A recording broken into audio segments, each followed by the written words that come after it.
Welcome to BizJet TV. My name is Fabrizio Poli, and today we're going to talk about the incident that happened in the Boeing 777 in the United States just recently, where some of the engine fell off and hit the ground.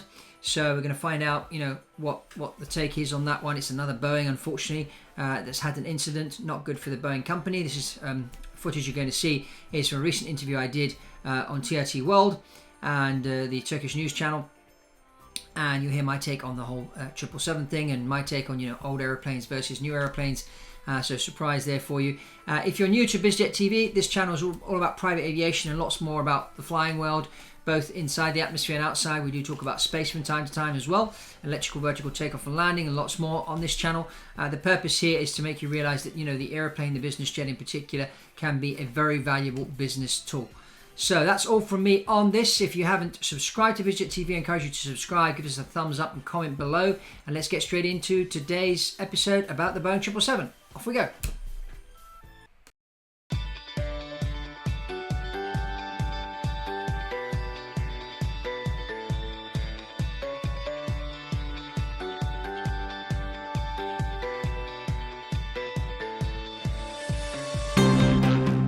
For some more on this, let's speak to Fabrizio Poli. He's the chairman of Kaizen Aerospace, a company which manages and charters private aircraft. He's joining us now from the UK. Fabrizio, good to speak with you as always. Now, first of all, let's talk specifically about these engines, these Pratt & Whitney engines. What do we know about the maintenance structure for these things? Well, like all aircraft engines, these are maintained well.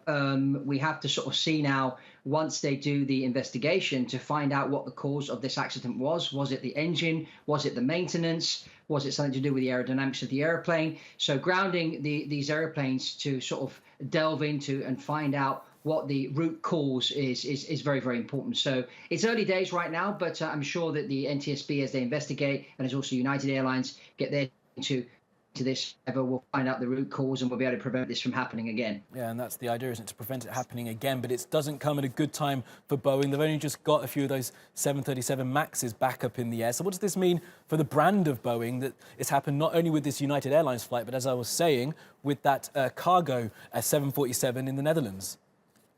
Well, I mean, this is not good because, I mean, the 74 and the 777 have been very reliable aircraft throughout the history of Boeing.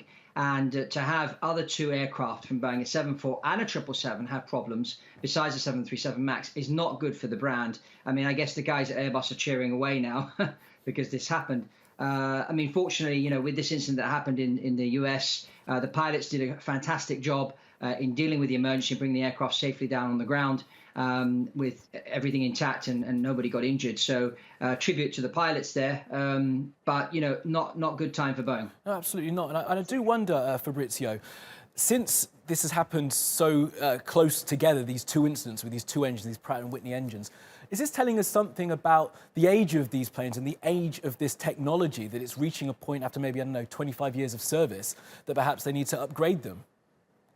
Well, I wouldn't say this, and people, they point at hitting with the private jet market, for example. A lot of people are a bit weary about buying a 20-year-old jet. But, as long as the airplanes are maintained well. I mean, I've seen airplanes that are like a year old in terrible condition. So it's a lot about how the airplane is flown and how the airplane is maintained. You can have an older airplane, but if you maintain it well, you keep updating the parts and everything in that. I mean, over time, all the parts would have been replaced. So it's almost like a new airplane. So, I wouldn't point my finger at the older airplanes. As long as the maintenance is done well and they're flown in a particular way, they are safe airplanes. I mean, let's look at, the Boeing 737 MAX. I mean, when those two crashes, they were both new airplanes. So, old airplanes crash and old and new airplanes crash. It's all about the maintenance and the pilot training. Yeah, it was different technology there, wasn't it? That was a computer issue. This is obviously mechanical. And you did mention the other manufacturers there. You mentioned Airbus. And I wonder about Rolls-Royce, who also make engines. What are they going to be thinking now after this has happened with their main competitors' engines? Well, I mean, Rolls-Royce, a lot of the 777s are powered by Rolls-Royce engines, and they're very reliable. Of course, people are going to start thinking, okay, if I buy a 777, do I buy it with, Rolls-Royce engines or Pratt & Whitney engines? And maybe some passengers are sort of thinking, well, I'm flying on a 777 tomorrow. Let me ring the airline and find out what engines they use. So certainly, that is going to be out there. It's not going to be for Pratt the fact that, it's their engine that had this problem.